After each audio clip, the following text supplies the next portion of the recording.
Before making Forbes 30 Under 30, Joshua Parsons was doing side hustles on Trade Me whilst becoming New Zealand's youngest ever qualified police officer. By the time I was like 12 or 13, I had saved up a decent amount of money. I remember going to Matarangi with a group of friends, and I was the only one that could go down to the local dairy and pay for stuff. At least the parents were giving us money. That's really where it started. Not content with simply solving crime and raising 3 kids, he was running additional businesses, one of which went absolutely gangbusters. However, this came to a dark end. His life savings disappeared and debt was loaded onto the mortgage. And it was pretty much a month later I left. Because what actually it showed me was that I was allowing other people to choose my destiny. Rebuilding himself from the rubble, he went on to build a security product company that stopped 85% of crime for the customers they engaged. They won awards and hit triple-digit growth year after year. Then he went and invented an AI software that's protecting businesses across the globe. Some surge came over me. I was with my kids and I said to Jasmine, I have to go. And I drove down to the Crosby's office and I sat on my computer and I produced the very first brand guidelines for Watchful and came up with the name right there. And it just all came to me. And one of his first cold calls led to something truly extraordinary. It was the first trip over, and we've won that.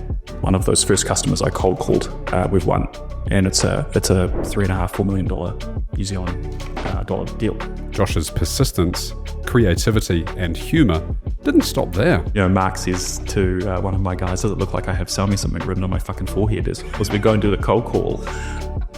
2 months later, he has a burglary, and he rings us, and he buys like 3 units.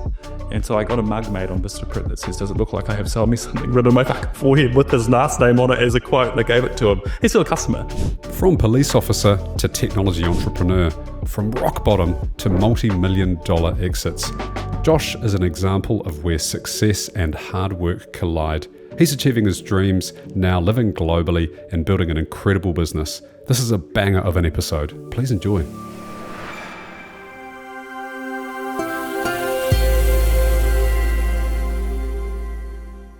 Joshua Parsons, my man, welcome to the show. Thank you, Josh. Nice to be here. Appreciate it. This is the first time I've had someone of the same first name as me on the show, so we won't get confused. But Alan, our producer, he may at some stage have to call one of our names out. 2 Joshes on 2 commas. Yeah, exactly. I love it. Yeah, perfect. Hey, so you came through life as a policeman. I did. And you put on LinkedIn just relatively recently that 11 years ago you got into the best job in the world, which was policing. Yes. Why is it the best job in the world? Well, I think that's relative to New Zealand too, by the way. I think policing your own country, and, I policed where I grew up. So real sense of satisfaction. The camaraderie that comes with working in an organization like police is second to none. The friends that I've had formed and just the job satisfaction is, can't be beaten. The ability to go out and help, people at their time of need is, just something that I'll always, have, that I was able to do that for others. Yeah. A lot of my friends still doing it, and I have mad respect for the job they're doing now. I think it's got harder as the world's got a little more complicated. Yeah. I'm going to circle back around to that later on about the Auckland kind of state at the moment, but it's actually not just contained to Auckland. So I have a friend who, for reasons that'll become clear in a second, I can't name, but he spent 6 years as an undercover policeman. And he has told me a couple of stories about the things that he was involved in. One was infiltrating a gang. He's part Māori. And so harrowing stories for me just to hear. Not imagining what it would be like to live through that experience. But he said something that would never leave me. He goes, so he was largely about gangs and, reducing the major crime that they were involved in. Yeah. But he also described the police as a gang. He said the police are a gang as well. What's your view on his kind of commentary there? Well, I don't agree with that sentiment. If it was said in a negative way, I think the New Zealand Police as a whole is a world-class organisation, and I was proud to be part of it. And even today we have a great relationship with New Zealand Police. In fact, as a civilian, we stop more crime now doing what we do than I could as an individual cop. So they're a really important relationship to us. I wouldn't categorize it as a gang. I think it's an organisation with a whole bunch of really dedicated people. and they've got a hard job. What's a crazy story that you've got from your time at police? Well, there's a couple that I can't say on this podcast, but there was actually one that sticks out, very memorable for me, and it was a lady who was mentally unwell. I'd been to her house a few times, a couple of jobs there. I'll try and keep some of the details coy just so it's not identifiable for her or her family if that was ever a thing. But she was trying to self-harm by lighting herself on fire. And I got there with about 2 seconds to spare, and we were able to stop that fire from being lit. She doused herself in petrol. I couldn't actually pull her out from where she was, but we were able to keep her safe until we had more units that could come in. And that was probably the one that sticks out the most as being, often what police will do, they don't know necessarily the impact. You're out patrolling, maybe you did just stop a crime. Maybe you did just stop somebody from doing something bad. But that was one of those scenarios where, you could really feel the outcome. And 6 months later, she came to the station and I saw her and she was doing really well. Yeah. So that's one of those stories that I just never forget. Yeah. And it keeps me very grounded. No doubt. So we're going to talk about the startups in a second because you're now in a technology startup that raised a whole bunch of money and you're doing incredible work there. Thank you. But you've transitioned from a role in law enforcement into a startup world. Yes. What of the skills that you learned as a police officer have you been able to pull into startup space? Yeah, well, look, I joined police when I was 17. My nickname in college was Fetus. No joke. Sergeant Andrew Heffy nicknamed me Fetus. I don't know if he's still in the police, but he was a great sergeant at the police college. And so, that sort of paints a picture of how young I really was. I was so, 65 kgs, who could blow me over pretty easily. And I did nearly 5 years. And, one thing that I was really proud of is the fact that, because of my size and stature and age and all of those things, I wasn't able to be physical when offenders were difficult. So what I had to do is I had to learn how to use my words in order to sell effectively to the intruder or offender. I use the word intruder a lot, to the offender or the suspect that I'm trying to deal with, to comply. And, later on in business, sales is the same concept. It's using language to elicit your desired, response. And now it's purchasing behavior. It's much different. But of course, back then it was, hey, look, we don't want to have a scrap here. Neither of us is going to work out very well. So how do I convince people who, are at their worst and wanting to be aggressive to sort of calm down and comply and get in the car and, drive nicely to the police station or wherever they're going. And that is how I learned, I think, how to sell, actually, which is not something I probably appreciated immediately. But on reflection, many years later, that was it. It was the fact that straight from day one, I was selling to the worst people at their worst, to comply and cooperate with my requests. I couldn't do it physically. And I think that's a good thing. I think kept me safe.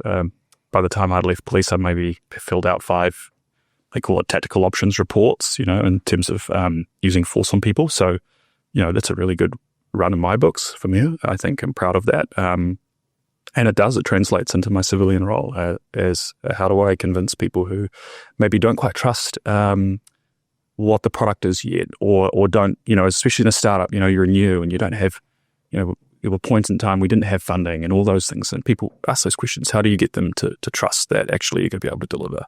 And I think it's very similar. It's language and it's language techniques and being a good communicator. It's unexpected. And so I started talking about law enforcement and we used the term force to apply the force, and it is the police force. Yeah. And so if you think about classical kind of management, there is this thing around power and power over, and you have power over someone, whereas what you've talked about is selling, and to me that's influence. And so I think it is possibly one of the most underrated, understated skills for people to have in either a leadership or a sales context. And if anyone ever says to me, I hate selling, or I'm terrible at selling, or I'm not interested in developing sales skills, I'm like, I just need you to reframe this in a way for a second that I hope will serve you.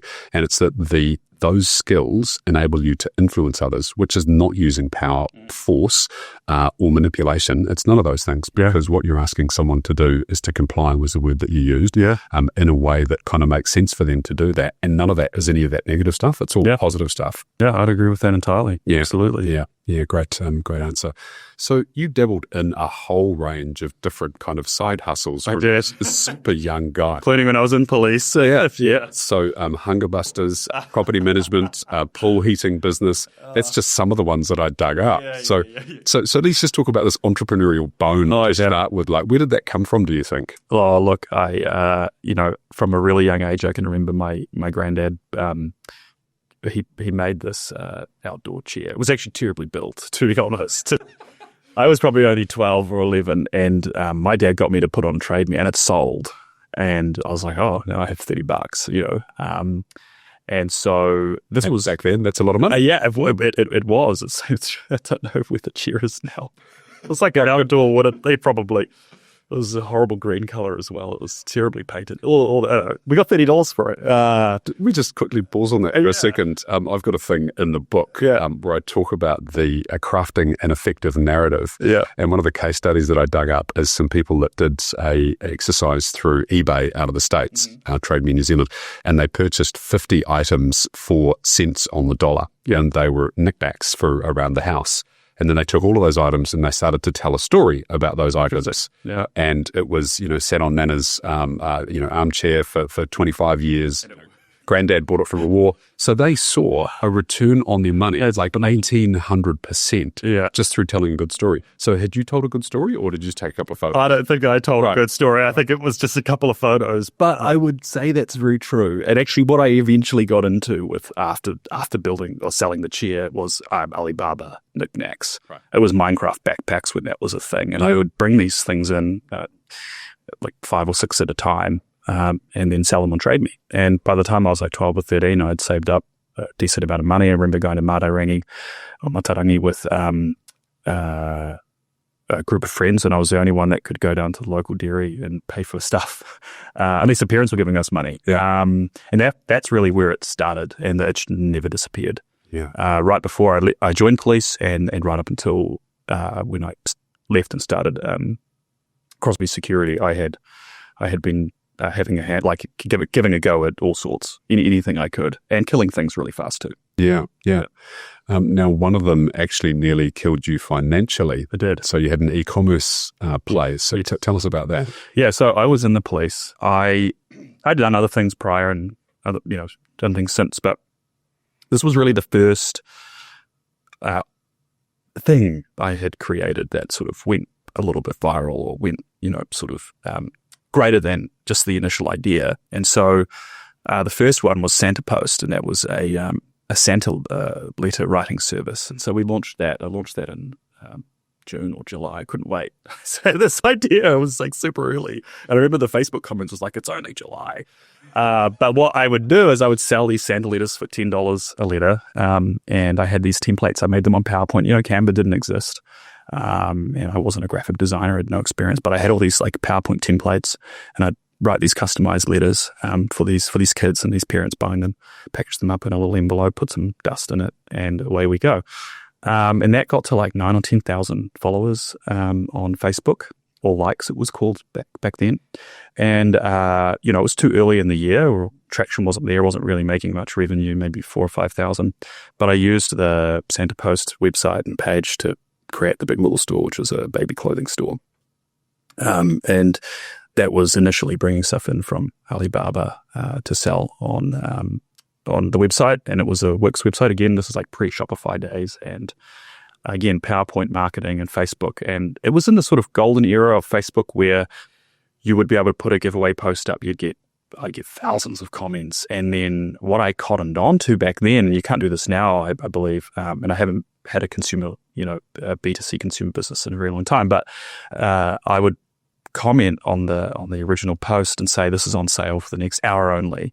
And I figured out that when you commented on the post, it would notify all of the other people who had commented. And that's really what gave it a start. And I don't remember where we were with dollars, but it got to like nearly 50,000 Facebook followers online. It got so big that, and I had never run a company. We had no cash in bank, couldn't get debt, so it really started to spiral out of control, and I didn't know what I was doing. And it fell on my face with it. I went from 5 or 6 staff packing orders, and then one day we ran out of cash. And that was pretty confronting, and I had to look people in the face and say, like, you don't have a job anymore. And that was really hard. And it didn't just cost us financially, but also Jasmine got really sick afterwards, and the sort of mental toll was really, really serious. And, that stayed with me for a while. And a couple of years after that, before I had started Crosbies Security, it was always playing on my mind. I didn't really touch many startups or try things in between then, right up until really sort of the last couple of months where I got the itch. So it was a little off-putting, a little scary. We had to put the debt. We paid out a lot of refunds of orders that we couldn't fulfill, and so a lot of things that we had to do to put things right, and we had to pay that out of. Obviously, took on debt to do that. So, yeah, it was tough. It was really hard, actually. Yeah, a difficult period. I'll pick up on the piece that was contributed towards the success of that, just to highlight that for a second. Yeah. Because it still works today. It does. Creating scarcity. So for the next hour only, it's going to be on sale.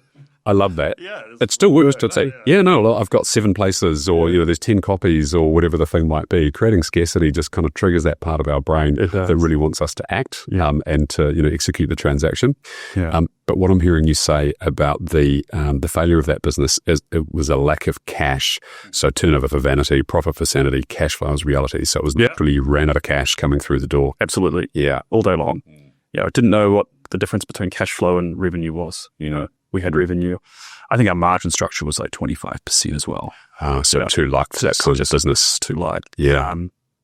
And so, there were a lot of different macro factors at play. It had the makings of, I think, we had the virality, but the execution just wasn't there. Yeah. I just simply didn't know what I was doing. And I didn't ask for help either. Yes, that's my next question is, so knowing what you now know, having scaled a very successful product company, sold it, and now you're in number 2 of that kind of thing in the security space. Yeah. But knowing what you now know, if you could go back and chat to Josh in those days that was struggling with that cash flow and then had the scar tissue that he carried around for 2 years, what would you have told him to do? Yeah, look, if an opportunity like the virality that we had surfaced really quickly, like the first thing that I know, knowing what I know now, is that I don't have the B2C experience. So if I landed on an idea that just went, ballistic before I had the capacity to deliver, I think the first thing I would be doing is finding somebody who's done it and asking for help. It's better than getting a loan. You can slow things down. You can always slow things down. But if you get out of your depth, especially with money, which is what happened with me, it's very hard to make good on that. And I wasn't going to liquidate. And I wanted to make good on some of the mistakes that we had made with customers. So, we were sort of, but I think if it got worse, then different story. So I think, going back and looking at that scenario again, I would be trying to find a coach, trying to find a mentor, somebody who's done it, and trying to tap into that virality. And then, funding can flow, or bank debt, or if you have a house, you can, maybe obtain a mortgage. We were lucky we did own a home that we could mortgage, but I should have mortgaged the, funds to fund the business early and not to pay back debt we had incurred to close it down. Yeah, right. So you waited too long. Yeah, I think so. Yeah, I get that. Yeah, there's a book written by Dan Martell, I think it is, which is Who, Not How. And so he postulates, don't read the book. The whole point of the book is if you've got a problem that you don't know how to solve, go and find someone that has solved for that thing before, and then work with them to understand what the various options are that exist for you, what the consequences of those options are, and then find the right path to execute on. Yeah, I think that's very sensible. And, I was lucky in Crosby's. I found a coach pretty early on, and that made a big difference. So it came full circle. Yes. So you went away a couple of years back to policing, raising the family. Yeah. And what got you to the point of going, I'm ready to go again, despite this pretty tough, pretty bloody awful experience that nearly wiped me out? Yeah. It's not as glamorous as a lot of people think, like I didn't have an idea brewing. I was cleaning pools like a month before Crosby's, just trying to do something. I think I realized maybe late in my police career, maybe like a month or two before I left, that I wanted to get out. But other than that, I thought I would have probably been a life cop. I wanted to become a detective. I wanted to progress my career into different types of enforcement and crime and helping different types of victims. And I think I was really good at it too. But I had a tale of two sergeants. My sergeant, when I was a rank and file constable in Pukekohe, this now an inspector, Joseph Hunter, I believe he's still in police, backed me to go down to police college to become a detective, which is what I wanted to do. I took 6 months off to help my partner at the time. She was still not well. And when I had come back, my sergeant had changed. I won't say that person's name. They've left police. But they just didn't like me, and they stopped me from going to the detective induction course that I wanted to be on. And that was the moment that I realized I'm going to leave. And it was pretty much a month later I left. Because what actually it showed me was that I was allowing other people to choose my destiny. I knew I was a great investigator. And I had the backing of the right people who have subsequently promoted in police and supported me through all my career. Somebody I barely knew for a month was able to stop that career progression. And that's when I left. And then within a month I was gone. That was February 2018. Yeah. There was a lot more to it, a lot of other things going on at the time that just meant, things were a little harder than they probably needed to be for me in police with the partner and, making sure the family was looked after. But that was really the catalyst. It was the moment I was like, okay, this is something's got to change. I think I'd like to be in charge of my own destiny now. If somebody's going to prevent me from being able to, take that progress on. And that's actually something that I carry now as a leader in the business. I'll never hamstring anybody's progress. So then that led into Crosbies. Just started it off the bat of that with a Google ad and a website. Okay. Yeah. I'll talk about that in a second, but I'm going to pause here. I think one of the fundamental trade-offs that we don't often acknowledge clearly enough is that entrepreneurship, I talk about it a lot in the book and elsewhere, is the pursuit of freedom. And it's either the freedom that we perceive that might be at the end of the journey from a 2+ exit kind of thing. Yeah. And it's also the freedom that we have to make the decisions that we want along the way. Yeah. So we have the, often complete governance and direction of those things as much as we're able to within the bounds of operating agreements, partnerships, contracts, etc. But we determine those things from the outset. The trade-off for a job is security. Yeah. Right? Because we have security of income and certainty, as much as that contract will allow you to have, of some form of future. And as we both know, if you are a great employee, typically, the police force is possibly a little bit different, but there's politics in every large organisation. And so there's going to be others that will have an impact upon your ability to succeed inside that organisation, either peers, the people that report through to you as a team, or those that are above you in the organisation structure. And so I reckon that's one of the fundamental trade-offs, freedom versus security. Yeah. You've got to get your head around. Absolutely. And look, a government department, it's, you almost have guaranteed security. Even if there's redundancies, it's not really, it's reshuffles or moving into different roles. So it was a trade-off. But you know what? I didn't even think about it twice. Just didn't occur. I lived very lean too. We lived lean. So Yes. it wasn't like we were going to lose much of our lifestyle. Right. I think that made it a lot easier to make the decision to go. Yeah. And you were cleaning pools was your side hustle at that I time. was right at the tour. Yeah. Phenomenal. Yeah, It's crazy. That was hard work. Yeah, no doubt. Yeah. I outsourced that job. It is hard work. Yeah, you might have outsourced it to me. Possibly. No. I don't recall it. No. I do. My wife talked about a young, handsome pool boy, so could have been. Yeah, no, that was hard, especially the green pools, when they turn green. Yeah. It was just, I think I was just ready to go.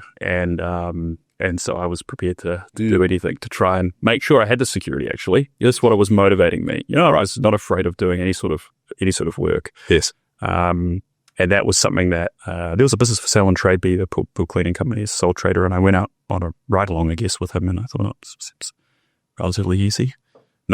Not at all. So it might have lasted a month, but I cleaned like 10 or 15 pools. And I was like, this isn't going to be. This is hard work. This is not it. Yeah. Crosbies Security it is. Yes. Isn't it funny? He was probably quite an experienced pool cleaner. Yeah. So anyone who's really great at their craft can make it look so easy from the outside, and then you do it yourself and you're like, wow. Yeah, that pizza dough making is actually a bloody hard job. Yeah, I went out with him for the whole day, and I've never thought about this since, and just being here now makes me sort of remember this, because when we're coming up to my exit in Crosby's, even many years prior, that story of the sole trader, he couldn't sell his business because he was the business, 100%. And that sort of subconsciously stuck with me, making myself replaceable in both Crosby's and actually Watchful, as we're building that now. Yes, is actually super important, and coming back full circle to that experience of going out on the ride along with him, obviously not buying his business, but realizing that he is the business meant that that goes out the door as he walks out the door. Yeah. So super interesting full circle moment. Yeah, those businesses carry almost no value, unfortunately. Yeah. Because, you might have a run or something like that and some clients, but without you there, there's no income that's coming into the business. No leave day. So, yeah, totally. Absolutely. Yeah. You don't have a business, you have a job. And hey, look, some of those can earn really well. Some of that, no doubt about that. But you're right, there's no inherent value in the actual trading of the business. So Crosby's, what was it at the outset? What were you selling? What were you offering? Well, I knew nothing about house alarms. I didn't even own a house alarm, and I was a cop at the time when I left. So I used to go out to burglary. I was on the tactical crime unit, and did 2 years there, and that was burglary squad basically. And I would go to people's houses, and the police would require you to give crime prevention advice, and I would say, have you considered buying an alarm? I didn't even own one. It's New Zealand, so we're not supposed to have house alarms. We're not supposed to need them. But I just put an ad up for house alarms. Went on to a website that sold Paradox as a brand alarm. Doesn't really matter what the brand is. And the first day I put this Google ad up on, and I use Wix to make my websites. I don't know if people still use Wix, but that's what it was. It was Wix. You use Wix. So Alan uses Wix. And so I set up this website, and first day, a guy called Tim Trentworth, I still remember his name, calls up, and I'm driving out to Pukekawa to sell him a house, and I sold it. That day I sold this house alarm, and I was like, shit. Now I've got to install it. I don't know how to install a house alarm. I really didn't know how to install a house alarm. And so I go on No Cowboys, and I find an electrician named Joe, and his last name eludes me, but he became a really a good colleague. He was a subcontractor, and I ring Joe up, and I'm like, for this house alarm, and he's an electrician. He'd just come back from the USA, actually, not an American, a Kiwi. And he's like, sure, I'll come down. He lived in Whenuapai. He'd just been, setting up his business. So he drives down to Pukekawa, and I arrive with the house alarm that I picked up from the Paradox office. And he's like, oh, by the way, I've never installed a house alarm before. I'm like, oh my gosh, neither have I. And so both of us are just sitting there. I've got this client who's paid this deposit, and I have to deliver, of course. And we took me about 8 or 9 hours at this person's house to figure. We both Joe and I, and he was getting to charge me up, and hourly, whatever his hourly rate was, I don't remember now. But I was making a fixed rate on the sale, so I didn't make any money on that. And then the leads just kept rolling. It didn't stop. And so Joe and I quickly learned how to install house alarms. And I became the number one seller for Paradox alarms, and I was buying everything cash, and I went in to get a trade account. And a guy called Andrew Moss was the CEO of Atlas Gentech at the time. I think the company's changed names, but big distributor in Auckland. And he's looking at me, and he's like, I don't know if I can give you credit. You're like 23 or something like that. Credit risk. Yeah. But he did. And I still have a really good relationship with Andrew to this day. And he's a huge supporter of all of the business journey that I've been through. And he actually is in industry as well. Still, he runs a great business himself, a couple of great businesses actually. But he gave me my first credit account for Crosby's, and I bought these house alarms. I would go out and install them. And in the first year, I think we did like 500,000 or 600,000 in revenue, just me selling, and just Joe doing the installing. And I made nothing. It's just getting deeper. And it was like the Big Little Store all over again. But this time I only had me and a subcontract. Things were a little bit different. But that's really how it started. It was house alarms, right, and business to consumer, which I did particularly enjoy. The margins were tight. People would fight over $30. Somebody else would undercut me by just a little bit, and I would go with it. So, it was a little demeaning sometimes. And that's when I then made the shift, maybe 2 or 3 years into that business, to go to commercial. And then the rest was sort of history from there. Yeah. So tell us about that journey into commercial. So what were the key differences that you had to implement in the business to enable you to win commercial customers versus the consumer customers, firstly? You also won some product awards along the way as well. So I'm assuming you did some product innovation and you had some of your own things. So Look, it's, it was 2 or 3 years in, and it was house alarms and CCTV cameras for small businesses, and it was rats and mice stuff, really. I was getting to 500,000 or 600,000 in revenue, but not really able to break that glass ceiling. And I came across this solar security space. I guess the best way I could describe it. And what it was the cameras on a pole with solar panels. It seems relatively straightforward. And there was a company in Australia who were making them in Perth. And I didn't have much money, but I managed to bring one in. So we brought the solar camera in from Perth, and that was the shift, really. Then I had this $4,000 or $5,000 asset that it cost, and now I had to figure out a way to get it out to market. And so I started cold calling onto construction sites. And I think one of the very first customers that ever agreed to trial this product was a guy called Greg Church from Hayden Rollett. He's a great guy, and Hayden Rollett's a brilliant Kiwi construction company, and I feel a lot of respect for what they do and the way they treat their team. It's brilliant business. And we dig this hole out, and we put this steel pole in and concrete it in, and a week later, Greg says, "Oh, right, trial's up. I'm not taking it on." And I got to go back and dig it out. And it's just like, oh my gosh. And so I just kept grinding at that, putting these cameras in. I think I got to 20 or 30. And the company that was building these was seeing the growth. They were funding me. They were giving me extended credit. And we got to about 30 units across Auckland. And I put a unit in with a company called Scarborough. They actually went under a few years later. But it also, it was good business when we were training with them. They were good guys. And that night, this camera failed to work, and they had a burglary. And the first person they blamed was me. They thought I must have done it. I win this work. I go and tell them, you're at risk of being burgled. And we put a camera in, and that night they have a burglary. And so that was the day I was like, no, I can't trust. We can do better than this. Yeah. As a cop, having had it drilled into me to prevent crime, it wasn't acceptable to have a crime get missed, and certainly not acceptable to be accused of perpetrating that. They stayed a customer, of course. I certainly didn't do the burglary, but that's just what we were faced with.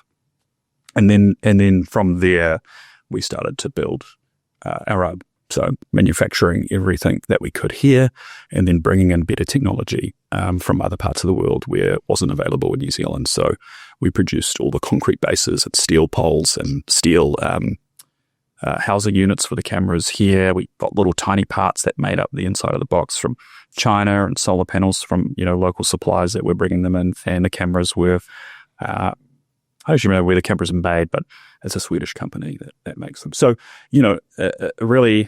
Just a commitment to it just stems from the crime cannot be missed, and then the product that we were bringing in was inferior or didn't work properly, and I wasn't going to put my name on that. And that is when it took off, because we were one of 2 or 3 in the market at the time. We had the best product, and it was just cleaning up. We just cleaned up. I could walk onto a site with a competitor and almost be guaranteed the work. Yeah, love it. So you went from being a services company that was selling another product, another company's product. So essentially, you're kind of a little bit of time margin and a little bit of product margin. Yeah. And you just need to win in the online game and then just do a delivery of a good service, to being a R&D, design and development, kind of company.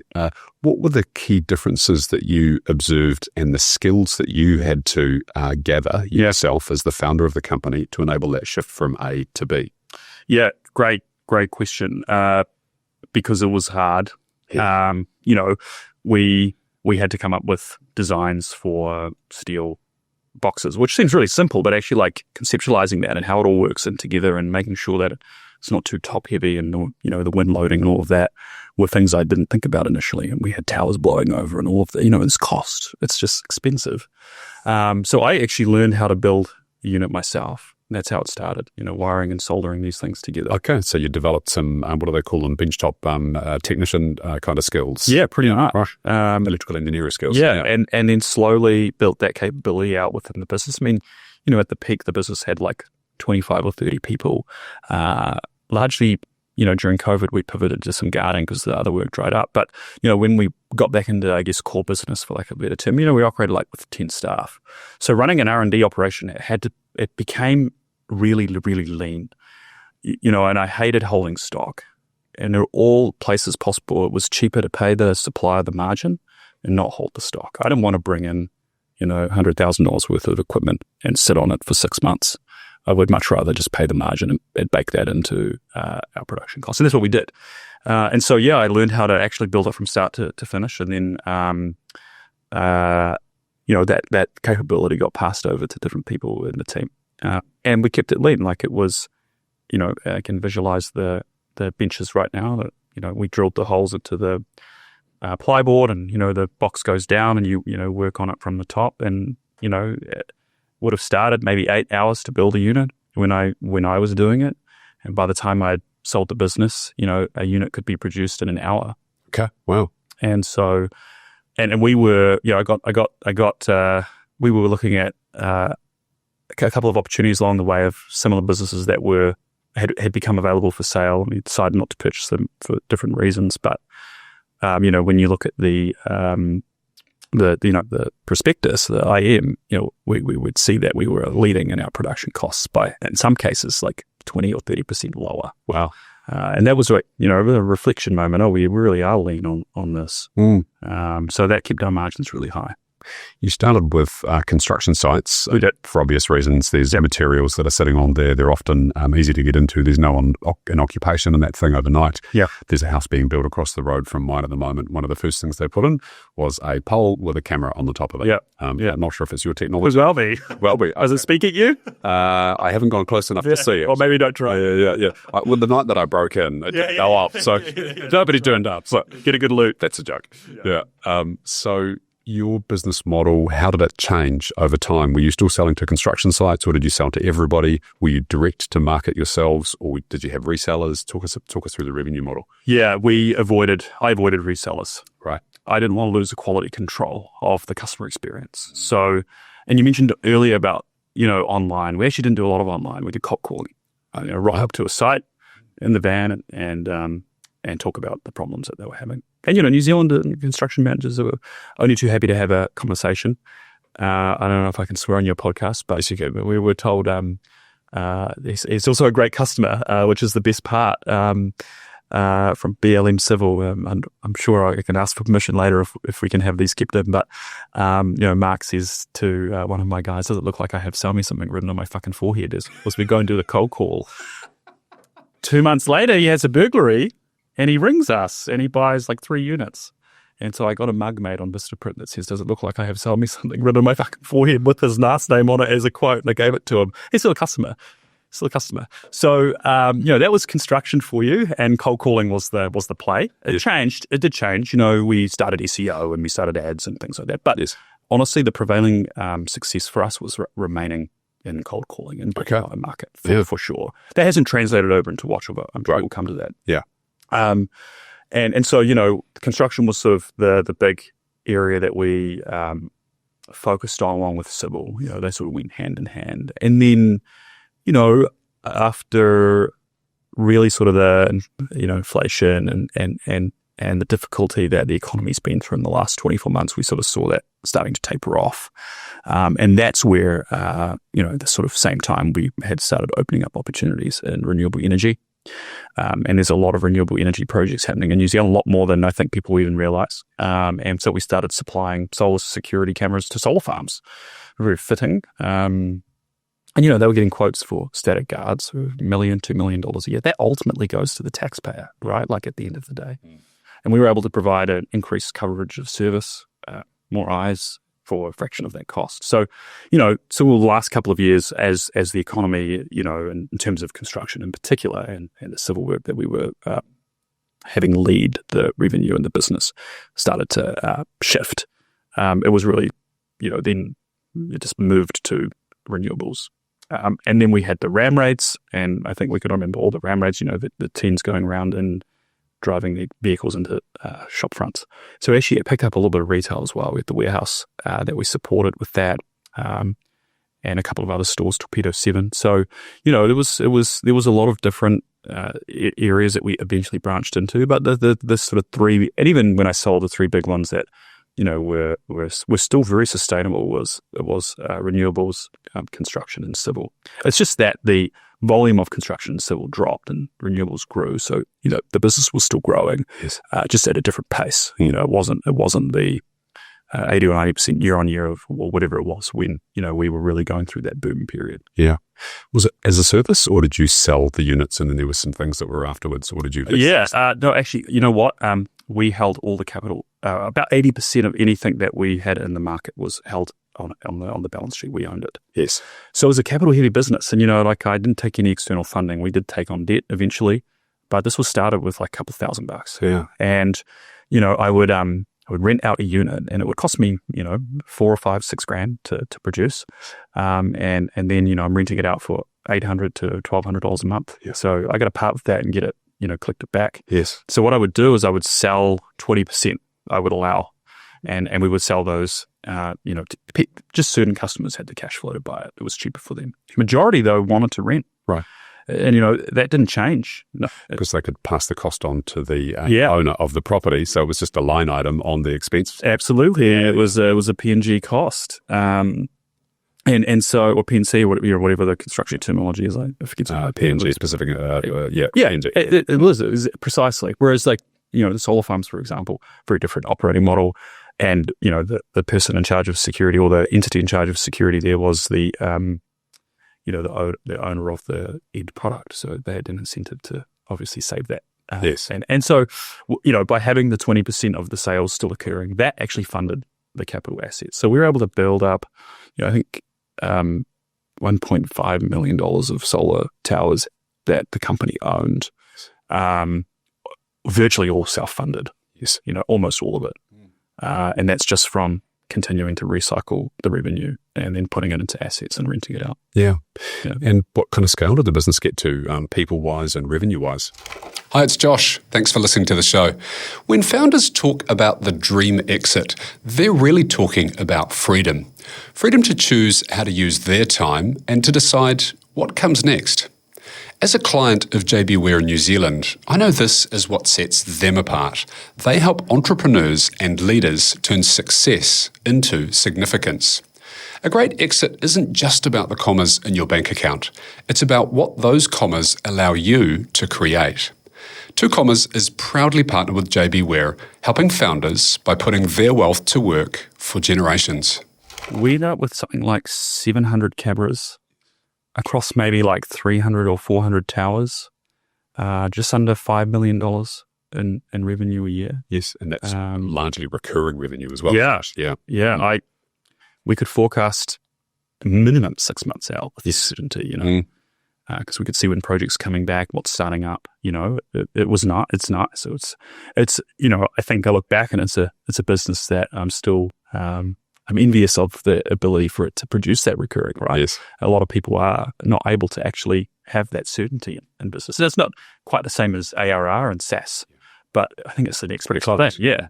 And so, we're just under 5 million, and largely recurring. And, I think when I sold it, we were like 10 people. Yeah. So really, really lean. So that, and I had it managed. Yes. I would work in the Fort Street Watchful office in the last 18 months. Yes. And it was managed. So you're talking, your profit margins would have been 20s, 30%? Boy? Yes. Yeah. You're in the right ballpark. Yeah. Okay. It was really healthy.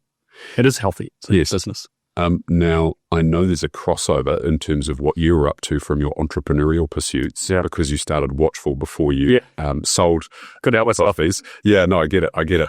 So I want to conclude the Crosbies story, and then we can pick up Watchful. Yeah. It's a cool story as well. Appreciate that. But you, at some stage, employed someone to run that business for you. Yes. What was your thought process, and how did you get that right?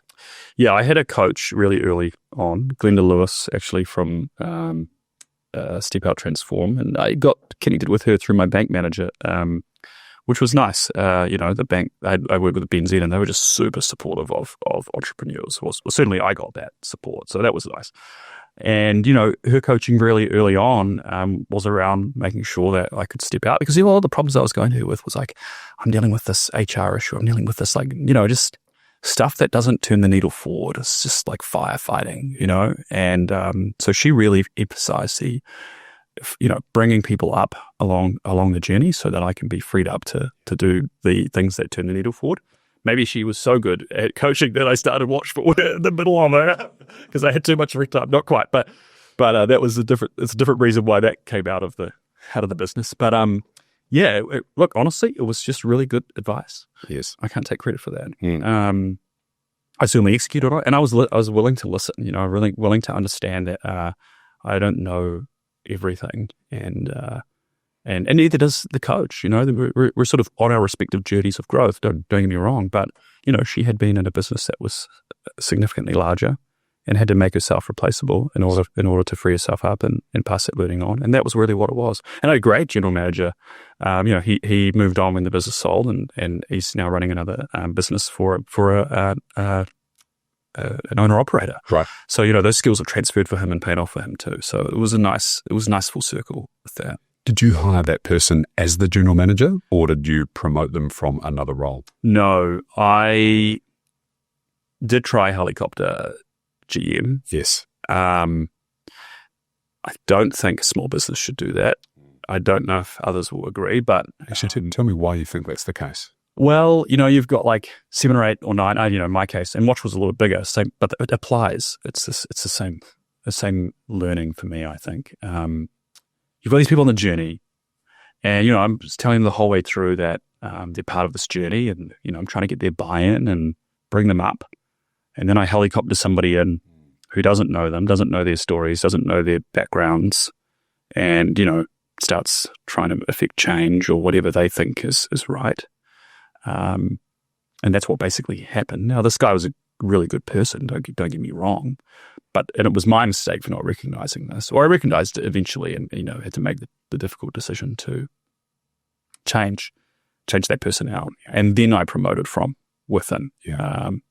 And that's what I'm building now at Watchful. I look at, there's 5 or 6 people that I have out of the 20 there that I'm actively working on making sure that they could become the CEO or take my reins eventually. And that's a years-long journey, And Joe, my GM at the time when I sold the business, he had been in the business for 2 or 3 years and started in sales, worked his way up.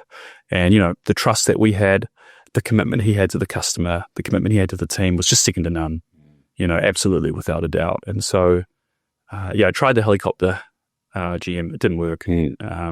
Not because that person wasn't a great general manager. I'm sure they would have been, just at a different organization. Yeah. Maybe a bigger organization. Having it internal and promoting from within, I would send out an NPS survey, Net Promoter Score survey for him and me and the company, and he would get 100.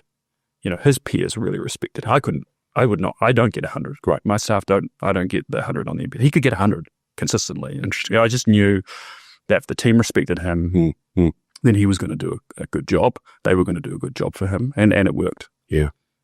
So interestingly, succession, I completely agree, is one of the most important things that a leader must get right inside their business. Even if they're great at doing it and they love doing it, they're going to want to have that space at some stage. And so I'll tell a bigger story here, which is that it's not just a small business problem. So statistically speaking, if you hire an external CEO for your company, 55% of the time, that person will be gone in 2 years. That's fascinating. Because they've failed. I believe that. I'll tell you another story about this, is that Steve Jobs obviously was ousted from Apple, his own company, and they brought in a Pepsi guy whose name I can't recall. Yeah, I know the story. He made a right hash of that business. Yeah, completely screwed it up.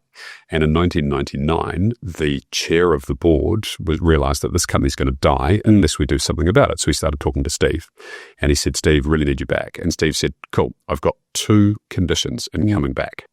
Fire the entire board, except for you. You're staying, everyone else is going." Because they created this mess. Yeah, absolutely. First thing. Number 2 is that I want this guy over here. Yeah. You know who the guy was?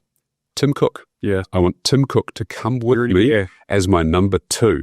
He didn't know that he was going to get cancer. He didn't know that he was going to die 12 years later, but he knew that he needed succession inside that business because he would have been probably about, I'm guessing about 40 odd at that stage. Yeah, he died in his 50s. Yeah, that's right. So in 1998, 1999, so he was already aware that he was the guy to be able to take that company through.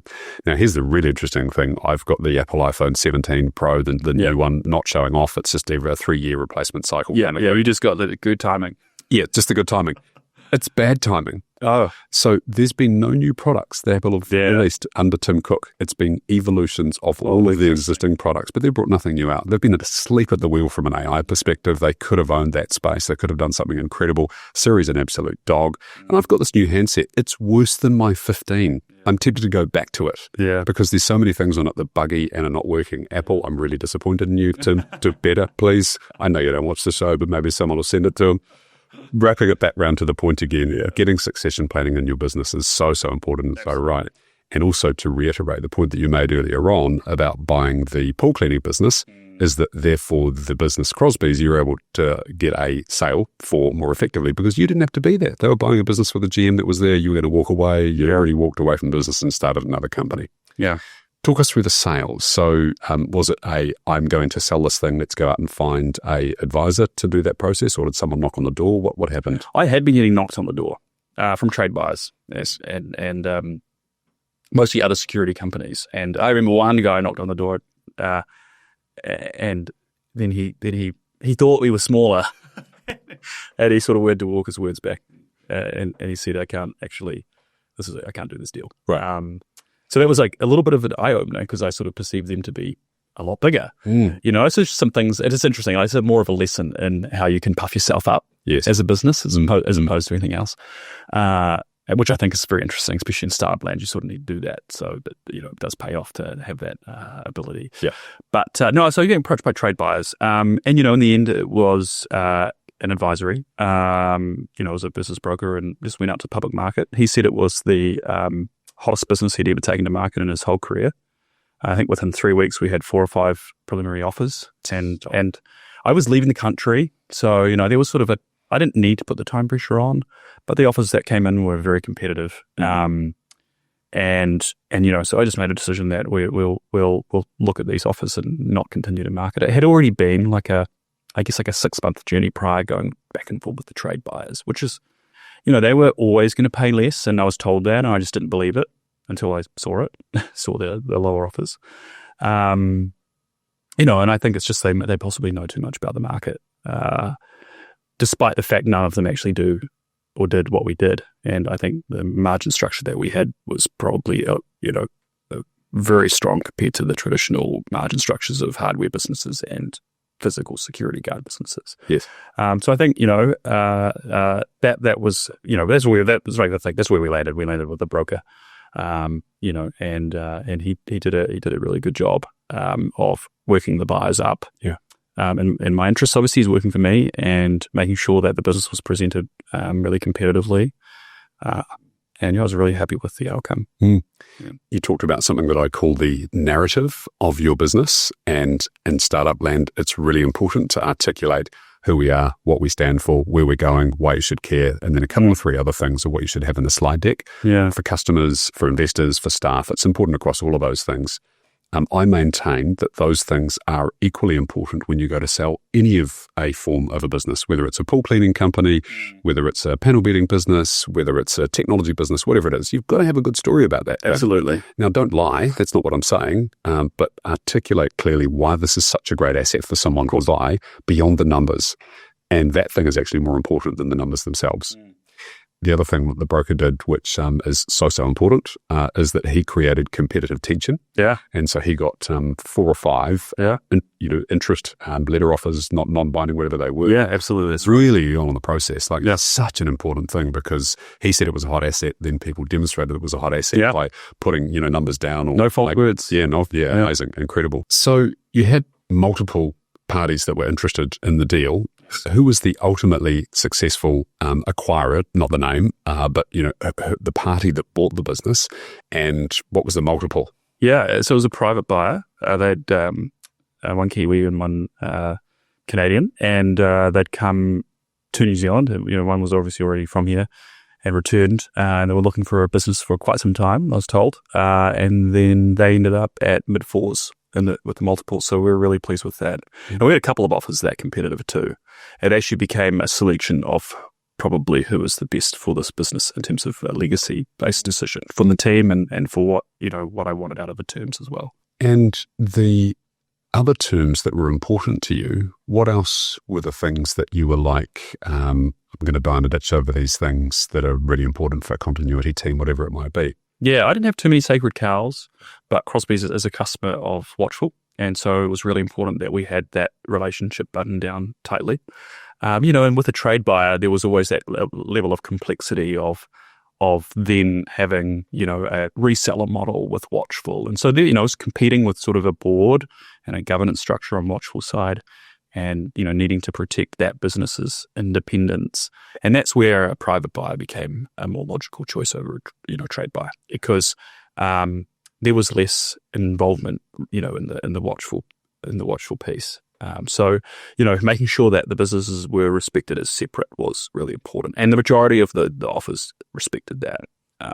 It was the trade buyers that sort of wanted to see if they could get a slice of the Watchful piece. And that, that wasn't going to be something that was possible. I have a governance structure and investors, and so that was just completely off the table. Yeah. So it worked out really well. I think three of the offers were private, and then we had like one or two trade, maybe one trade, and then we had a private equity firm in the mix as well. They actually did make an acquisition in the end in New Zealand, with a competitor. So interesting moment. When I saw that afterwards. Yeah. So chronologically, we're actually going to go back 18 months or so from that moment. Yeah. Because you've mentioned Watchful. That's how we met each other or came across each other in the first place. That's right, yeah. And so you had a general manager that was running Crosbies Security. You then identified a different problem or a need that you could fulfill with Watchful. That's right. What was that? And tell us about the Watchful start of the journey. Yeah, well, similar to how I had the burglary with the competitor's physical product, physical product failing. So like the camera didn't pick up the crime. The exact same thing was happening. So now we had, fast forward, we had produced our own assets. They were better cameras, they had better AI, they had better all these things. And we would send all of these alarms to a third-party company, and they would have to check all these images every night, right? And they were failing badly. I would wake up at 5 or 6 a.m. in the morning, and we had a very deliberate start time in the company of 7:07 a.m. And a lot of people who joined the business hated 7. It's like, why are we waking up so early? I'm like, because our site managers wake up at 7. And the first people they ring if there's been a burglary is us. And I had this rule I would handle a general manager or me. We had to be involved in any complaint. Right. So I had to either phone the person or visit the person myself, or the general manager did. Not acceptable for a salesperson, not acceptable for an administrator, had to be the top of the company. We had to own every issue. And, the most complained about thing was burglary was, crime was missed. And then what it shifted from, it was no longer a physical product failing where, the camera didn't work or whatever. It was now the human agents behind the scenes did not do the job correctly. So they classified an intruder as a staff member, or they classified an intruder as a member of the public. And that was happening all the time. And it was a really simple way of telling them there was an issue. Camera generates alarm goes to agent. And the company that was doing it, they're a big outsourced monitoring provider. And, I think they do a good job for traditional types of alarm monitoring, but not for this. This was different. You had dynamic scenarios, high-risk sites, a lot of crime. When I sold Crosbies, we were at 3 intrusions a day or something like that. Wow. So it was a lot. It was a lot of stuff to wade through. And so, we were cash flow positive at this point, and I could have had a really easy life. I could. You were what, 26, 27, Yeah, the general manager. I drove a nice ute at this point, and I hadn't had nice things. Right. Don't get me Yeah, wrong. you'd gone nearly broke, right? And even in Crosby's, I'd gone nearly broke. I was, Jasmine was earning like 50 grand, and we were taking tax credits. That's how I paid my way. Just family. We got 3 family tax credits for each of the kids, and that was just slightly more in the hand than my police salary. Wow. So that's how I got through the business. And I think, just on that, pausing for a moment is, that makes New Zealand a really attractive place to be a little bit risky, But that we come to that's a whole other thing. Just to double click on that for a second. Well, if you're entrepreneurial and you've got a family, if you can live lean and your partner can be maybe out working, if you can collect a couple of notches under what a police paycheck is, because you're in work, right? So in work's family tax credit. That's what I took. I was able to continue paying all the bills while scaling company. And, the government's ROI on that is significant, of course, job creation and economic value and all those things.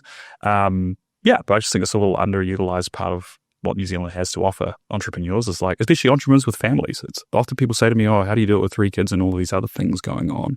And it's actually, it's because I have 3 kids that this was possible. Yeah, wow. Not just because they motivate me, but also because there's support that was available. So I just find that really interesting because I don't often get to talk about that part of it. But, 2 years of Crosby's, maybe even close to 3, I took 0 drawings and I took family tax credits. And that is how we paid our bills and fed our family. So you could have had an easy life. Could have had an easy life. It's 27. Because we started making money. Yeah. And it's you bought a nice ute. Yeah. Now I have a car that, doesn't break down when I'm on the way to a job. And that happened. It was a, $10,000 Holden Cruise and I couldn't afford to maintain it. Blew its head gasket and, They were known for that. No one told me. And I remember ringing my father-in-law up and the only car he had available was this old American golden Chrysler, the minivan. That's what I had to take over and drive. Oh, wow. Not that it was a little bit like this, this big American family van and rocking up to jobs and that. That was temporary, but, it just brings back all these. He still has the car, so it bet the Holden Cruise out, my words. But, we started making money. And, with that came, some nice lifestyle changes, i.e. being able to have a family vehicle that didn't break down. That was obviously really important and kept me productive. And so, when we started to make money, and that's where I joke, it could have been easy. I could have paid off the company debt when it occurred or all these things. I couldn't help myself. I had to fix this problem of these burglaries getting missed. And, a lot of customers don't appreciate I don't think they realize how passionate I was about stopping the crime. When they felt the pain, I felt the pain. And so I had to fix it. And what started as a $10,000 software contract retainer with an outsourced party became 20, it became 30. And, operational cash flow at its peak was maybe between 80 and 100. But that has to go to, we've got to put some aside for taxes. We've got to put some aside to repay debt. Got to put some aside to pay a rainy day. And me. And so there were months where it would fluctuate. I'd have a slower month. And I still had the software bill, so I take less. And I was willing to do that, for Watchful. I think in the end, I probably poured 500,000 or 600,000 into Watchful early. So yes. I effectively was the pre-seed investor. Yes. And it was built to solve the sole problem of these burglaries getting missed now electronically. So rather than being a physical world problem, cameras failing, it was actually happening in a computer, in a an environment where you're looking at thousands of images. And this is about the time that artificial intelligence was starting to gather some capability, machine learning, image recognition, that was starting to be a thing. But you'd gone from being a cop into being a guy that was doing odd jobs and bits and pieces to make money, to being a product designer and creating your own product. Now you're moving into software. Yeah. Now, don't tell me you started coding as well. So I'm really going to be like, is there anything this guy can't do? Well, I do. I like the coding thing has changed though. I didn't code then, but I think now with vibe coding, you're a prompt engineer. Yeah. No, it's a lot of fun actually. Yes, it is. And but no, I tried my hand at coding in 2008, and there's still videos on YouTube of me teaching people how to code little login boxes in Visual Basic, which you can find my high-pitched voice on. Quick tutorials, shout out, quick tutorials. I don't know how to delete it. I literally don't know how to delete it. I don't have the username and password for this YouTube account. It's still there. I had some YouTube videos that I'd done back in about 2010, and they were like, I was a particular character in those days, and it was me kind of giving some leadership lessons. Have you still got them online? So it's really hard to remove them from online. Yeah. But you can conceal them. You can hide the IP address. Right. So if there's no way to locate those things, that they're still around somewhere, you can't search for them. Well, this is certainly on YouTube and certainly searchable. Right. But I mean, it's just a little tutorial how to make a login box that no one needs anymore anyway. So it's just part of the YouTube archives. Joshua Parsons, Visual Basic coding, and see what you come up with just for shits and gigs. You can do that. I do probably get a little bit of ad royalties going to some old bank account. No, but the coding piece is actually very interesting. I know you've had a passionate subject because it's come full circle as AI's enabled that. But back to your question around AI, like, the security sector, we really already were doing a lot of artificial intelligence, but in the form of pattern recognition. So different type of AI, and, GPT technology, the stuff that we know about now, or the general public know about now as ChatGPT, is different, a type of artificial intelligence application. We still use both, but what GPT allows is obviously the ability to understand context and natural language better than any other previous model. And with that meant that we were able to replace the number of humans needed to do the job. And so we still run with, one or two humans a shift to manage thousands of cameras. Yeah. And, my work going over to the USA and selling our product, I've been into many competing businesses.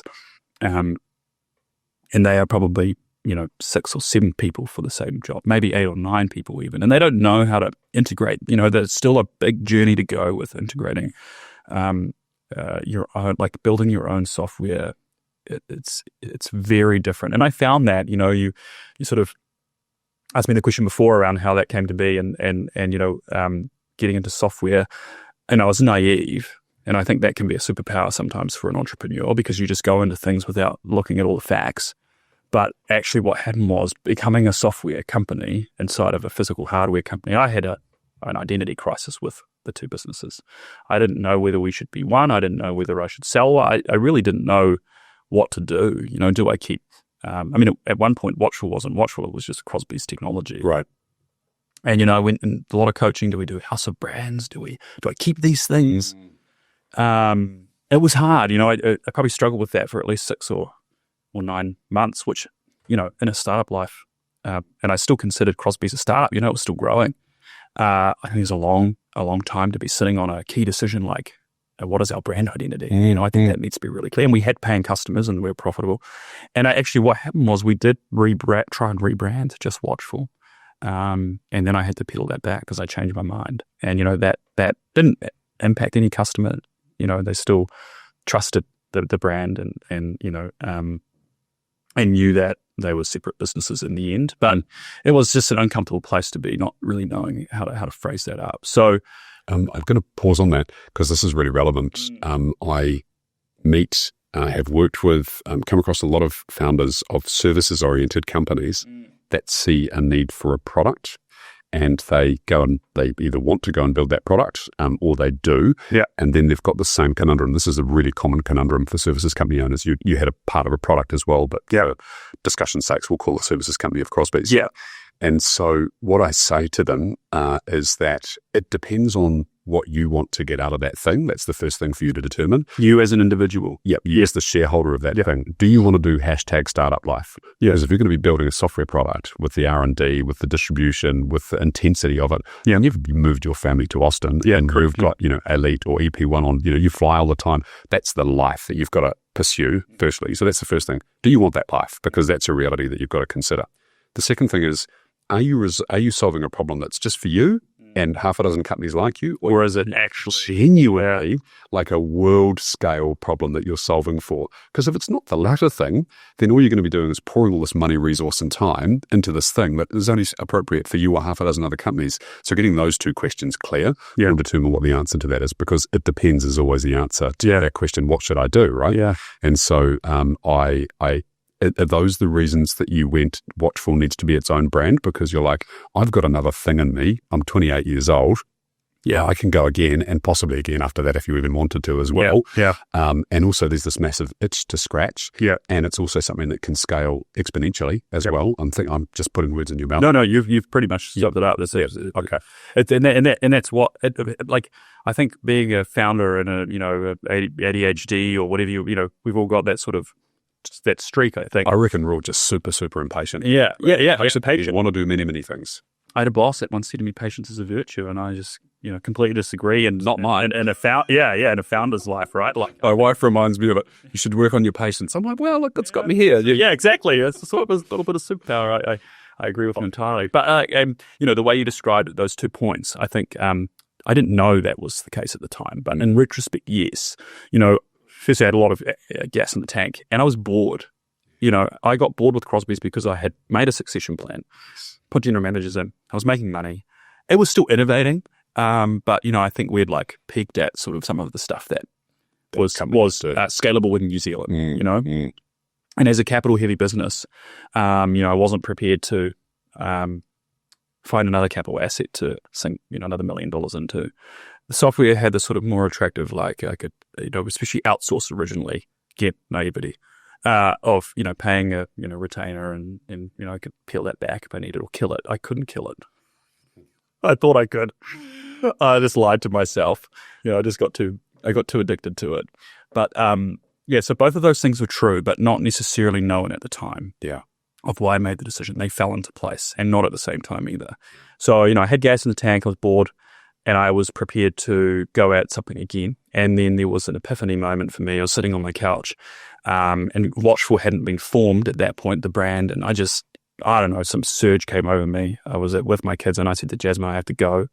And I drove down to the Crosby's office, and I sat on my computer, and I produced the very first brand guidelines for Watchful and came up with the name right there. And it just all came to me. And that hadn't happened to me before. And actually, to be honest, hasn't happened since. That like real unusual, like driven by a motor sort of autopilot, like have to do this very thing and then created something out of it. Like it's an unusual moment in my memory and, and I think the journey. But that's really what can happen. I reckon those moments I kind of attribute them to some form of divinity. So I'm not a religious person. I'm a very spiritual person. And so spiritual in the Buddhist sense, and that there's organisms and lives and entities and around a variety of different things. I'm also not my thoughts and not my feelings. But I reckon those moments where something comes through us. I remember seeing a documentary about Avicii, the DJ, and Chris Martin from Coldplay was there, and he's talking about writing the song, and he says this idea comes from him, and he looks up and he goes, wherever it is that ideas come from.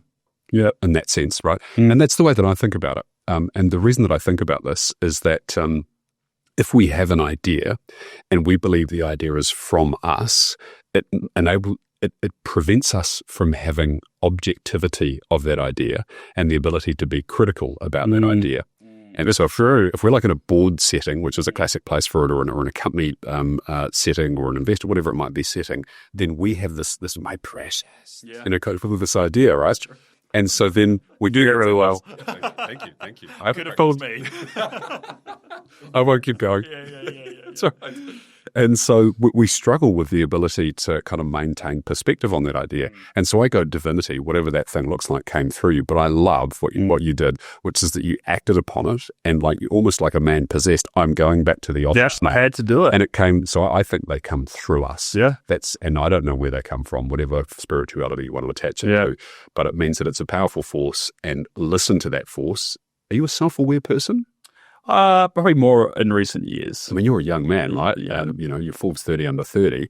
And so I think for most men, we don't get self-awareness until our 30s, often in our 40s. And I'm in around about that demographic, and I'm still learning things about myself, right? Yeah. So I'm like, wow, I didn't think it about myself. So that's kind of a very self-aware thing for you to have that moment and that, because epiphanic moment, it's an epiphany that came over you. I'm putting words in your mouth. Yeah, no, it is absolutely. That's what it was. Watchful brand, and it's incredible. Like brand name, I love the brand name. Yeah, it just comes with the guidelines as well, like you're a designer. I know. It's so ridiculous. I had a good friend who was a very good designer, and he did our brand guidelines for Crosbies, right? And I didn't have the money to pay him again. Yes. At that point, he did do that. He rebranded it. Okay. He came up with the with those things, but he's a creative genius. It really was. It was like being driven by a motor that day. Yeah. It's just a shame the .com domain is really dear for Watchful. Right. And as we get more successful, that .com domain gets dearer. So, but that's the age of. So I mean, I look back on interestingly on that alone. I look back on all the .coms I missed out on 10 years ago when they were all available. Well, not all, but there was many of them. Now it's like everything's gone. Yeah. Do you know what? I really hate URL like website squatters. Yeah. I like that is the lowest read thing possible you can do. Capital gains though. Yeah. Yep. Someone jumped on joshcomrie.com. I had it. I was using it, and then I let it lapse, and then someone jumped in and bought it, and they ransomed me essentially for it, and I negotiated with them, and I got it back. But it's just like, and you know what their name was? Not Josh Com. Yeah. That's it. Hey, I can give kudos to the guys or gals who buy a domain name freely and so on, and then sell it because they knew it was going to be something one day. Right. But doing that is that's super. That sucks. Yeah. And so it's a very relevant digression. Yeah. So you had this business, you decided you were going to carve it off into Watchful. And it's going to be separate to Crosbies. And so you're already getting some revenue attributed to it. No doubt you had to do a separation of accounts, and that became a sticky mess. We don't need to go into that. Yeah, you bet. But what was the early growth like of that thing? So you started to offer it in the market, I'm guessing, because you had the general manager in Crosbies, you were out there pushing this thing. What was the original pitch, and what was that growth like? Yeah, well, you mentioned before about, when you coach or speak to founders or business owners who are going out and is this thing for you or for someone else? And it was pretty obvious in New Zealand that it wasn't going to scale. So I started going back and forward to the USA, and I started meeting with monitoring stations, companies that provide security services in the form of a control room, lots of TVs, all that sort of cool stuff. And meeting them. And then I realized very, very early on there was a huge gap. There was one competitor, and it just brought me back to Crosby days early on, where there was one dominant competitor running the whole sort of market. They had all the customers, and their product wasn't innovative. And that's literally what happened. I started going into these meetings with these companies that had 20,000, 30,000 cameras, and then they were all using the same back-end software, and they were all using the same types of artificial intelligence, not GPT style. I'm talking the stuff that my sector has been using for a long time in terms of pattern recognition models. It was all the same. And so that's where I realized that, there was this opportunity. I was still bootstrapping Watchful at that point, but they were then separated. As you mentioned, there was an exercise to separate them, and this was probably, January last year, maybe a little bit before, but Watchful existed a few months prior to that. And it was January last year was the first trip. I'm using relative time, so January, 2024 was when that happened, not January 2025. Was the first trip over, and we've won that. One of those first customers I cold called, we've won, and it's a $3.5-4 million New Zealand dollar deal. Wow, from a cold call. Wow. Yeah. So at the time I was bootstrapping and bleeding all this cash. It took me right back to selling to pay for my groceries sort of thing. Like with Crosby's we had been there, but now I was bootstrapping and burning all this cash. It was a little bit different. I was still taking the salary out of the other business at the time, but it was raw, and every cold call mattered, and every deal mattered, and no one was going to be lost. And I just knew that this industry had like this deep lack of innovation, and no business was coming in there and really taking that care factor to the next level, and that was our opportunity. And around that same time, I actually got rejected from a VC. One of the VCs that did end up funding us, so I won't out them. A little online forum and got rejected. Went to a couple of events and, wasn't really in the network. And then it was in May, so fast forward May 2024, and I won High Tech Young Achiever. I didn't even know there was a whole High Tech Awards, thing going on in New Zealand. I was really sort of out of the whole picture there. And somebody in my business nominated me without telling me, and it was a real honor to be even nominated. And then I went through the interview and ended up winning it. And then I had venture capitalists approaching me, and then that changed, and it hasn't stopped since. Like there's a point in time I can tell you it changed, and it was there. I think there's just there's a separate lesson there around people going out there and giving a crack. Like I probably wouldn't have put myself into an award. In fact, I wouldn't have. Yeah. But if I didn't get into that award, I don't know if I would have taken VC, and I don't know if Watchful would be in the position that it's in, because the capital was needed to accelerate some of the things we were doing. So that was really how the journey came to be around like shifting it out, expanding it out, bootstrapping it. And, from May, it took until September or October to tidy up. You mentioned before splitting accounts and things like that. Yeah. There was a lot of headache when it was intertwined. So it took until, I think it was like September or October when we actually transacted cash.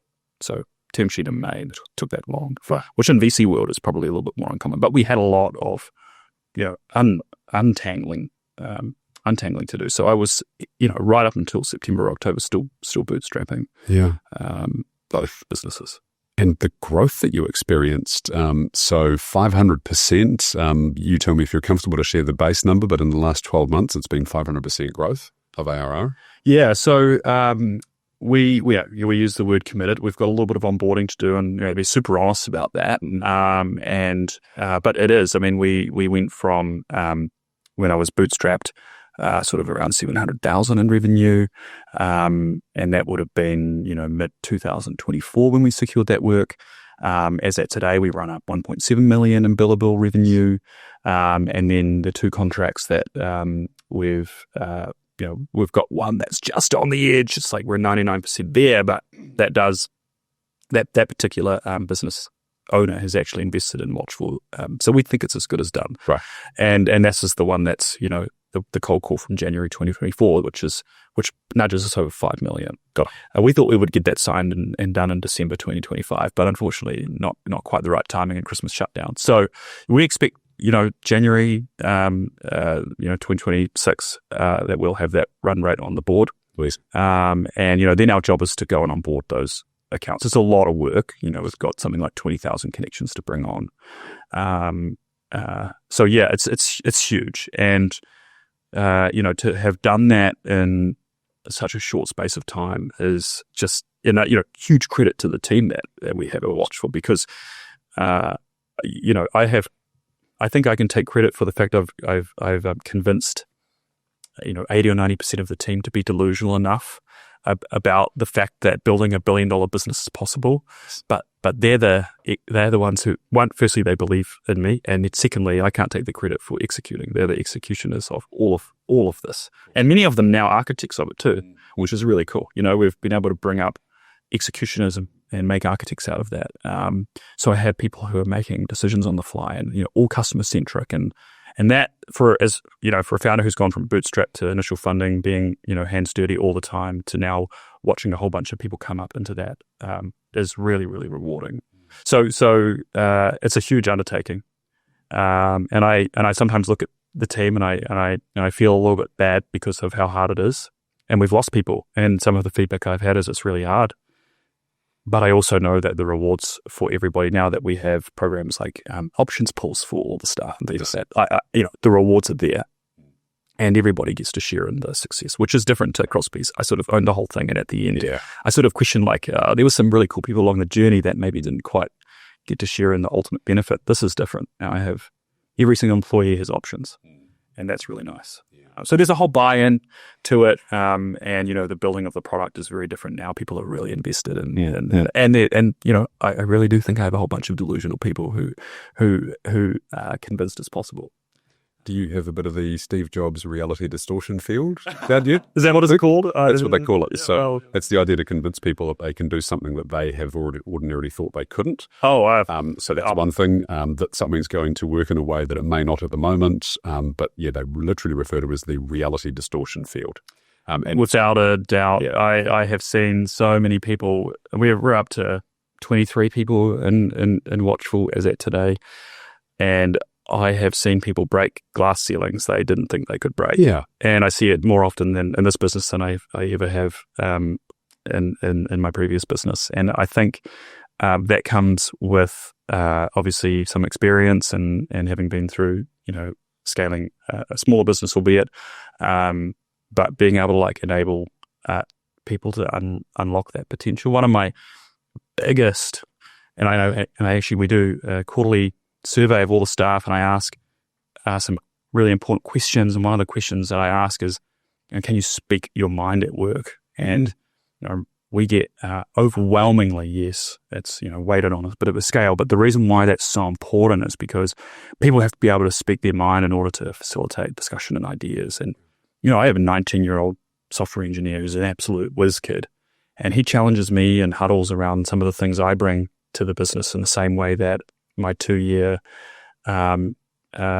staff that have been in the journey the whole way through camp, and he was doing that on like day one, and so I think that then also enables this, as you mentioned, the distortion field to exist, where people are now like being given this freedom and flexibility to challenge all of the ideas, whether it's coming from the founder or coming from the next person who's just arrived. Discuss it, debate it. And it's not just that can be put on the table. It's anything, absolutely anything has to be able to be said inside those four walls. And I think that's really important. And so that, in my opinion, is why we have staff who are breaking the ceiling, because they feel comfortable and confident in speaking their mind. They feel like they're going to be heard. They feel like their ideas are going to be looked at. Even if we don't produce the end result from that idea, we might kill it, but they're comfortable with the fact that that could be killed. So, I would say that's very strong in our business. And if I can continue that, if that's the one thing I could like continue delivering as a founder for the rest of my career with Watchful, then that's what I'll do. Yeah, good on you.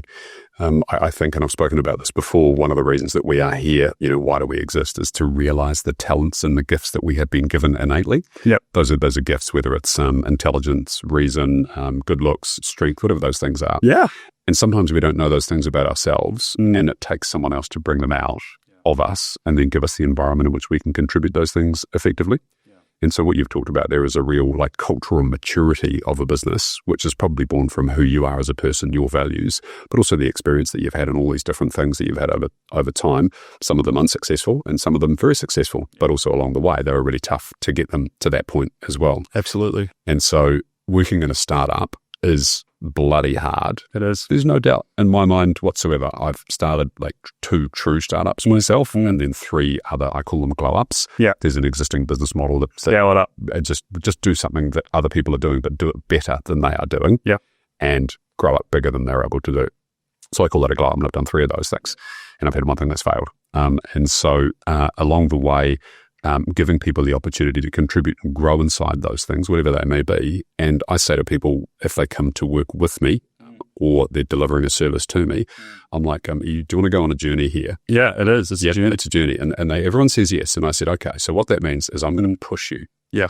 Right. And it's not always going to be easy, and it's not always going to be like pleasant. Yeah. And you might cry every now and then. Yeah. Right. But believe me, at the end of the year, you will grow and you will be a far better person than you ever imagined you could be from the vantage point of the conversation we've got right now. Yeah. And I get their explicit agreement to that conversation. Yeah. Because they've got to know that it's going to be hard, but also they're going to be incredible at the end of that time frame. Absolutely. One of Tina's, my wife's team, for example, was in the early days of when we launched the pod, and I had these, very aggressive kind of growth numbers and listener numbers. And, bless Olive, she worked her heart out to try and get these things. And there were some really, really tough moments for her. Yeah. And she moved to Australia recently. The sad indictment of New Zealand blues out all of us young talent right now. Moved to Australia recently, and she made a point of saying to me, like, I didn't think that I'd be able to do a lot of these things that I can now do. And yes, it was hard, but I loved it. Now I'm looking back upon it, and I'm really glad that I had that experience and stuck it out. And I know that people will have that same thing working for you. Yeah, I actually have written a personal README. I got this idea from a staff member who had a boss who had a README. And in the README, it actually says, "You will never meet my expectations, because when you finally do, I will lift my expectations so that you keep growing." And that is said in black and white, and among many other things, like how I like to be spoken to, very direct, and don't wishy-washy and things like that. But it's a README design so that people understand why can I never make this person satisfied with the great work that I'm doing? It's like, no, it is great work. Yes, but you've got more potential. And look, not everybody hacks it, and I'm sure in the experience that you just described, you've had people lost on that journey. They'll say they can do it, and really they can't. And I think your job as a founder then shifts to, when you're looking for talent, eliciting that talent and making sure your filtering process can find those people who are truly resilient. Yeah. And it's not fair on the people who aren't resilient to keep them in that environment, because they end up suffering. And, in those cases, we often call that early and let them go. Or ask them, is this really what you want to be focused on? Or they self-eject, which is also fine. Yes. And they almost always come back to us and they're happier elsewhere. Totally. And that's a good sign. Yeah, I believe that there's actually very few bad employees, because people have this experience where they put someone through a process and then they eject them, and they might get a PG or they might have done it properly. Yeah. And I believe there's very few bad people for anything. It's just the fit is wrong. Yeah. That time in their life, that set of capabilities, that type of business, the fit is just wrong in that I agree with you. And so absolutely, as founders, our job is to ascertain all of those different things whilst being realistic about where we're at and what we need from them inside the business at that point in time. Totally. So this is one of the many complexities of being a founder. Yeah, I agree. Wrapped up in a bow. Absolutely. I wonder if there's something about the name Joshua as well, because we've got some similarities here. The word Josh, and we both get called Josh as well. Yeah. It's to ridicule, right? It's I know. Pleased to have fun with someone, which I do a bit of myself. It's always in jest.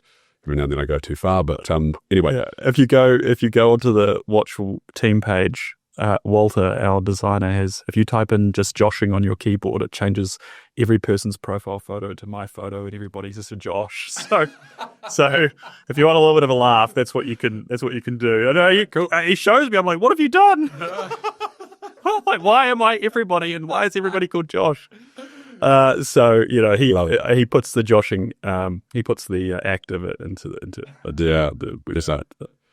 Hey, this has been such a great, wide-ranging, fascinating conversation. Thank you. Appreciate that. I love that you're cracking for a unicorn status. I don't doubt that you're going to get to unicorn status, so I'm going to follow this journey with real interest. Thank you. But my parting question for you is, there's another Joshua Parsons in another universe. He's got another deeply satisfying career. He wasn't a founder that's done these multiple different things, that started life as a cop.